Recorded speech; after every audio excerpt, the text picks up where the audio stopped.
When you look back at the fourth quarter, it was a fall in profit, but looking forward, can we expect more acquisitions like you announced this morning? I think for real estate business, we have to look at it on a full year basis. So for the full year, we have a growth in profit of 30%, which is quite significant.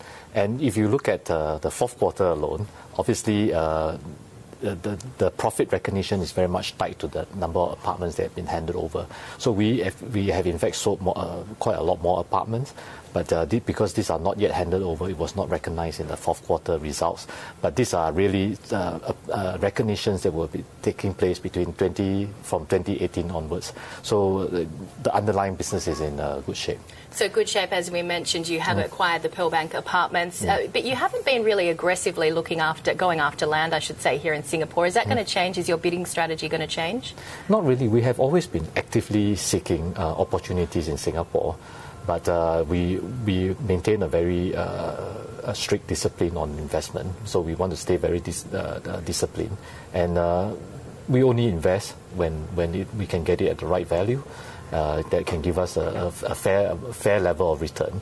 So this is how we look at it, and because Capitaland has access to many other opportunities outside of Singapore as well, so we do deploy our capitals into markets that can give us a good return. So in this particular case, we think this is a fair price at a fair transaction that can give us a reasonable level of return. Speaking of those markets outside, you have divested some malls in China in those tier 2 and tier 3 cities, yes. But at the same time you're really pushing into the Huebo province, so taking control or advantage, I should say, of the Belt and Road initiative. So tell us about your China strategy. In China, we focus very much on what we call the 5 core city clusters. This will be centered around Beijing, centered around Shanghai, and in the south will be centered around Guangzhou and Shenzhen. And on the western side, be 3 cities of Chongqing, Chengdu, as well as Xi'an. And in the center part of China, we focus very much on Wuhan. So we want to focus our investment on these core clusters, and within that cluster, because we can build scale, it allows us to build a network, and it allows us then to build up that customer stickiness for our malls. So it allows us, in fact, to have what I would term as broadly as economies of scale to compete effectively in those markets. There's been property curbs, as we know, of course, in China, yes, in Hong Kong, in Singapore as well. Is that affecting you? It has some impact. However, I would say that given that Capitaland is a very diversified group, the overall it doesn't impact the group as a whole, but it impact a specific segment of the business. In this case, very much the residential trading business. Having said that, I think the residential trading business has also still been doing well for Capitaland. Well, you are on this acquisition spree, or at least you announced one today. So how many more acquisitions can we see? What kind of asset portfolio would you like, particularly in China? When we spoke to you last in August, you said you'd be quite happy with about 50% of your portfolio being in China. We maintain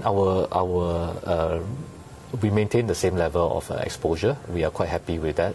But at the same time, we are also looking at opportunities outside of China. So Singapore is one where if we find the right opportunities, we are more than ready to deploy capital. What about some of the emerging economies, say Vietnam? Vietnam is a market that we like very much. We see a lot of developments happening in Vietnam. You mentioned One Belt, One Road just now. One Belt, One Road allows, in fact, infrastructure to be put in place. The port facilities, the airport facilities, the rail network, as well as the land transportation network. So that in itself will help to spur economic activities, and allows, in fact, many factories to be set up in surrounding some of the major cities. So that created jobs, and at the same time allows urbanization to take place, and which in turn create demand for real estate. Let's talk about shareholder return, because your shares did quite well over the course of 2017, up by about, say, 18%, so higher than what we saw in the overall Singapore Straits Times, just slightly. But you did increase your dividend here, so can we expect more shareholder return moving forward? This is something that we want to work on to improve shareholders' return. Something that management takes very seriously, the board takes very seriously, and I think what we have achieved in 2017 is a good indication of the direction that we are taking. We believe this is sustainable, and we will work towards making this a sustainable return for our shareholders. Any potential roadblocks if we do see, I guess, rising interest rates, say, here in Singapore? We expect, in fact, interest rate to shift up. This to a large extent has already been priced in. And when we look across our portfolio, we believe that this is still something that we can manage.